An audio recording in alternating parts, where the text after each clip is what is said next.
विश्रामगड. छत्रपती शिवाजी महाराज यांनी स्वराज्य उभारताना ज्या गडाचा वापर केला त्याचपैकी हा एक महत्वाचा गड मानला जातो. असं सांगितलं जातं की आग्र्यावरून सुटका झाल्यानंतर महाराजांनी इथे थांबून काही काळ विश्रांती घेतली आणि म्हणूनच या गडाला विश्रामगड हे नाव मिळालं. या गडाची खरी कहाणी काय आहे, चला आजच्या व्हिडिओमध्येच आपण जाणून घेऊयात. नमस्कार मित्रांनो, मी कोमल तुमच्या सर्वांचं पुन्हा एकदा स्वागत करते आपल्या या युट्यूब चॅनलवर. तर आज आपण आलेलो आहोत माझ्या गावाला. तुम्ही माझ्या मागचे व्हिडिओज बघितले असेल तर तुम्हाला माहिती आहे माझं गाव आहे नाशिक. तर माझ्या बहिणीचा साखरपुडा होता काल, म्हणून आपण इथे आलेलो होतो. काल सॅटर्डे होता आणि आज आहे संडे. आणि नेहमीप्रमाणे मला माझा संडे वाया घालवायचा नाहीये, म्हणून मी आज चालले बाहेर फिरायला. तर आपण थोडासा रिसर्च केला आणि मला आठवलं लहानपणी मी एका ठिकाणी गेलेली, तो म्हणजे पट्टा किल्ला म्हणून आहे इथे एक जागा. तर त्याला विश्रामगडही म्हणतात. तर तो जो विश्रामगड आहे तर त्याचा इतिहास काय आहे आणि त्याची माहिती काय आहे आज आपण या व्हिडिओ मधून जाणून घेणार आहे. आणि तिथे जाण्यापर्यंतचा माझा प्रवास, माझे स्ट्रगल काय असणार आहेत, या सगळ्या गोष्टींचा अनुभव मी तुम्हाला आज सांगणार आहे या व्हिडिओमध्ये.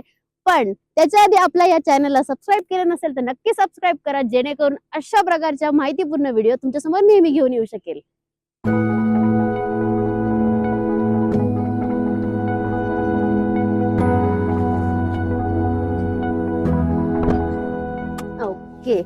सो आपला प्रवास आता सुरू होता. आपण निघालो दापूरवरून, आता धुरवडला जाऊन पुढे प्रवास सुरू करणार. आपल्या सोबत आहे माझी बहीण अक्षदा आणि माझा सर्वायवल कॅमेरामॅन, जो नेहमी या सगळ्या व्हिडिओज मध्ये सर्व्हाइव्ह करत असतो. सो तुम्ही मला विचारलं माझा कॅमेरामॅन कोण आहे, तर तुम्ही मयूर जाधव यांना फॉलो करू शकता इंस्टाग्रामवर. तुम्हाला कळून जाईल की माझा कॅमेरामॅन कोण आहे आणि किती प्रोफेशनल आहे. तर खूप वळणावळणाचा रस्ता आहे आणि हा रस्ता आधी खूप छोटा होता, आता थोडासा मोठा केलाय. तुम्हाला अंदाज येत असेल एवढा मी तुम्हाला म्हणते छोटा म्हणजे. आता हा जर रस्ता माझ्या हिशोबाने मोठा असेल तर छोटा केवढाचा असेल लक्षात घ्या. रस्ता पूर्णपणे गावाकडचा, थोडा खडबडीत, थोडा धुळीने भरलेला. आजूबाजूला पूर्ण कोरडं वातावरण. ऊन इतकं प्रखर होतं की जणू काही आकाशातून आगच पडते असं वाटत होतं. लांबवर दिसणारे डोंगर, त्यांच्यामधून जाणारे छोटे छोटे रस्ते आणि मध्येच दिसणारी पवनचक्की जणू काही त्या शांत परिसराला एक वेगळीच ओळख देत होते. रस्त्याच्या दोन्ही बाजूला शेतजमीन, काही ठिकाणी पूर्ण कोरडी तर काही ठिकाणी अजूनही शेती होत होती. काही वेळाने आम्ही पोहोचलो ठाणगावमध्ये. हे एक छोटंसं शांत आणि अगदी पारंपरिक गाव आहे, जिथे अजूनही गावाकडचा साधेपणा आणि आपुलकी जाणवते. इथून आपल्यासोबत येणार होता माझ्या मावशीचा मुलगा. तो इथलाच असल्यामुळे त्याला गडाबद्दल आणि रस्त्याबद्दल चांगली माहिती होती. तर आपण आता पोहोचलोय ठाणगाव मध्ये आणि माझ्या भावाने मला इथे, मावशीचा मुलगा जो आहे त्याने आपल्याला इथे जॉईन केलंय. दादा हाय बोल. हा आहे गौतम दादा. सो त्याने आम्हाला लास्ट टाइम पण हाच घेऊन गेलेला आणि त्याने आम्हाला खूप छान असं जेवणही तिथे दिलेलं. कुठे काय कसं मी तुम्हाला ते सांगेल, तर व्हिडिओ त्यासाठी पूर्ण पाहत राहा. आता आमचा कॉन्फिडन्स अजून वाढला होता, कारण पुढचा ऍडव्हेंचर आता प्रॉपर गाईड सोबत सुरू होणार होतं. ठाणगाव नंतरचा रस्ता मात्र एकदम बदलला. रस्त्याच्या दोन्ही बाजूला फुलांची शेती दिसायला लागली. झेंडू, शेवंती रंगांची अशी उधळण होती की नजारा हटवतच नव्हता.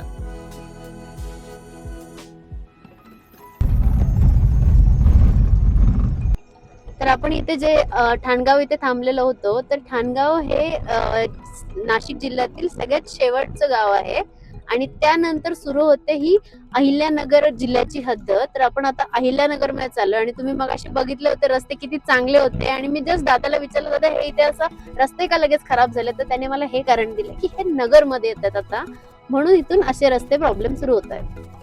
इथे जसं आपण एंट्री केलंय ह्या एरियामध्ये, तुम्हाला दिसत असेल आजूबाजूला किती हिरवळ आहे आणि आधीचा एरिया किती वृक्ष होता बघितला तुम्ही मगाशी घाटावर.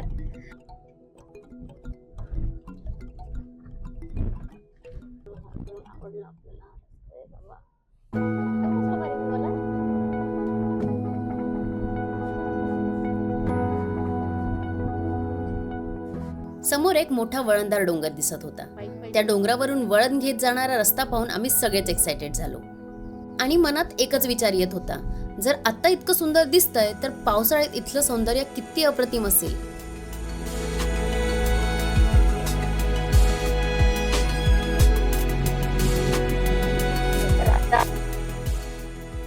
साधारण 1 तासाच्या ड्राईव्ह नंतर अखेर आम्हाला गडाचं प्रवेशद्वार दिसलं.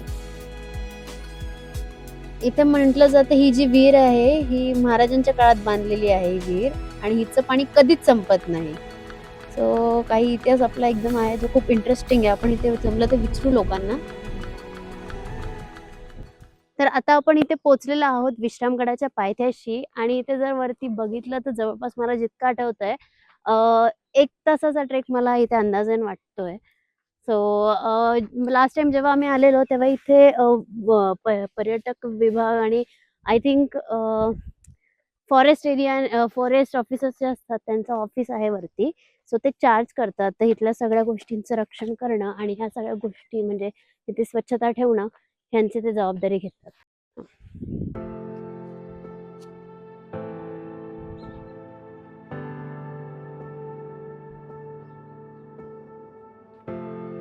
सगळ्या प्रकारची माहिती दिलेली आहे. म्हणजे भौगोलिक रचना आणि आजूबाजूला कोणत्या ह्याचा गोष्टी आहेत त्याच्या आजूबाजूला इथे दिलेल्या आहेत. सो ह्याच्या हे कळसुबाईचं रांग ह्याच्यामधलं आहे. 5 पट्टा पण म्हणतात त्या किल्ल्याला. ॲक्च्युली तुम्हाला सांगायचंच राहिलं जवळचं गाव. इथे बिबट्यांची भीती आपल्याला सांगितलेली आहे. सो थोडं सांभाळून जावं लागेल. हत्तीपासून पण सावधान राहायचं. इथे जंगली हत्ती आहेत. आजूबाजूला पाहिलं तर सरकारकडून चांगली डेव्हलपमेंट केलेली दिसते. माहिती फलक, दिशादर्शक बोर्ड्स सगळं व्यवस्थित तयार केलेलं आपण इथून आहे. सुरुवात केलं ना.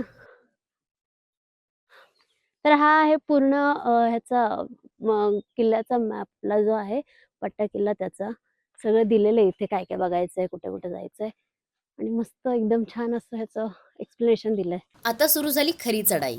हा ट्रेक टेक्निकली सोपा आहे, पण आजचं जवळपास 40 डिग्री तापमान सगळं अवघड करत होतं. तयार केलेल्या दगडी वाटेवर एका बाजूला रेलिंग दिली होती, पण उन्हामुळे प्रत्येक पाऊल जड वाटत होतं. शरीर पूर्णपणे थकत होतं. सावली जवळजवळ नव्हतीच आणि प्रत्येक मिनिटाला पाणी प्यायची गरज भासत होती. आणि मग पुढे जे घडलं ते खरंच अनएक्सपेक्टेड होतं. समोर एक माकडांची पूर्ण गँग बसलेली होती. एक कुटुंबाच्या पिशवीतून त्यांनी सगळं सामान बाहेर काढलं होतं आणि डब्बा उघडून ते आरामात जेवण सुद्धा करत होते. आणि त्यानंतर त्यांची नजर आमच्यावर होती. आमच्या बॅगेकडे बघत होते, जणू पुढचा टार्गेट आम्हीच आहोत.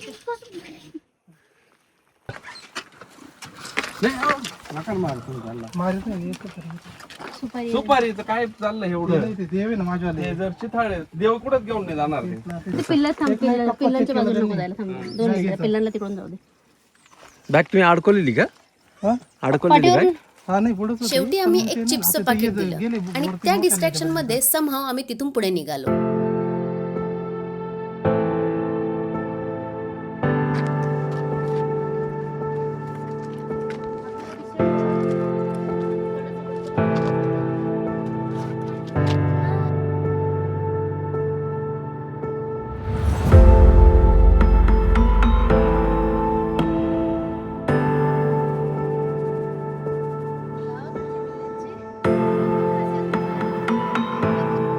चढताना आम्हाला एक गुहा दिसली, पूर्णपणे एकाच दगडात कोरलेली आणि त्यामध्ये स्टोरेजसाठी भिंतींमध्ये जागा आणि खाचा बनवलेल्या होत्या.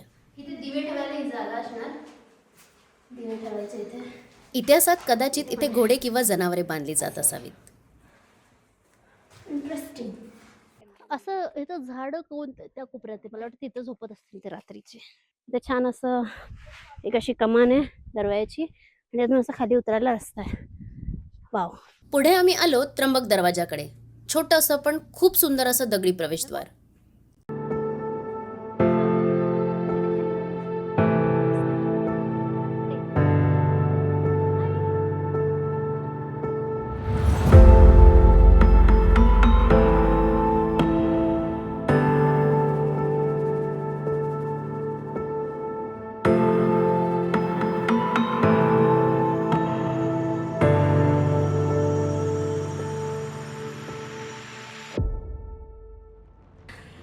तर आपण इथे या मंदिराच्या इथे आलोय. हे मंदिर आहे पट्टाई अष्टभुजी मंदिर. तर इथे देवीच्या मूर्त्या आहेत. तर मगाशी एक सर खाली आपण बघितलं ते मे बी इथेच येणार होते. आता इथून आपल्याला वरती जायचं होते.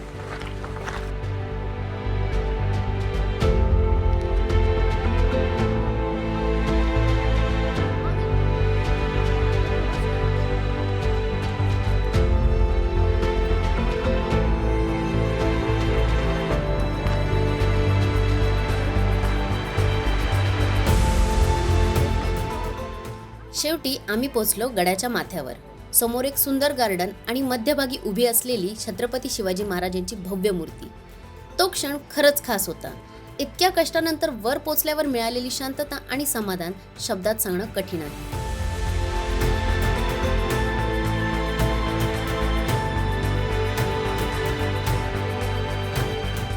मूर्तीच्या मागच्या बाजूला एक अंबरखाना आहे. पूर्णपणे रिनोव्हेट केलेलं आणि खूप छान असं मेंटेन केलेलं.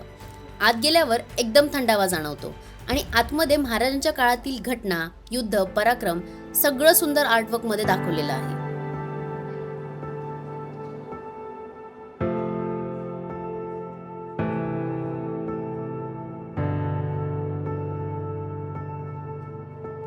मध्यभागी दरबाराचा देखावा, महाराज आणि त्यांचे सरदार, सगळं इतकं जिवंत वाटतं की जणू आपण त्याच काळात गेलोय.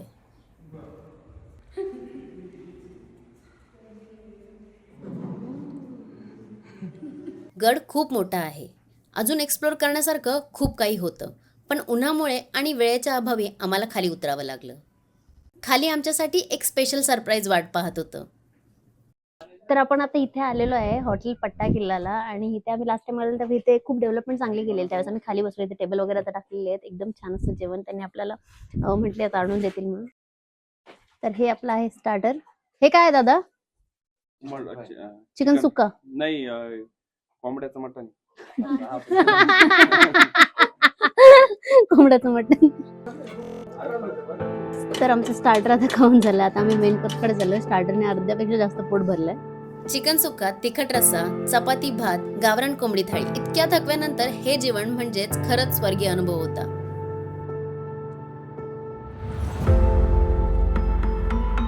एक नंबर. जर तुम्हालाही इथे जेवायचं असेल तर ऍडव्हान्स मध्ये ऑर्डर द्यावी लागते. तर आम्ही आज दिवसभरचं पूर्ण ट्रेकिंग करून दमून खाऊन पिऊन आराम करून आता घरी आलेलो आहे आमच्या नाशिकला. आणि हा आमचा बटर आहे. तर ह्याला आम्ही खोपोलीवरून घेऊन आलेलो. तर म्हटलं आता ह्याच्यावर पण मी तुम्हाला काहीतरी एक व्हिडिओ बनवेल. 250 किलोमीटर ट्रॅव्हल केलं त्यांनी सुद्धा. पण आजचं हे सगळं व्यतिरिक्त आजचा हा व्हिडिओ तुम्हाला कसा वाटला, माझा अनुभव तुम्हाला मी जो शेअर केला तो कसा वाटला हे कमेंट बॉक्समध्ये नक्की कळवा, जेणेकरून अशा प्रकारचा छान छान व्हिडिओ मी तुमच्या घेऊन येऊ शकेल. आणि सबस्क्राईब केलं नसेल तर नक्की सबस्क्राईब करा.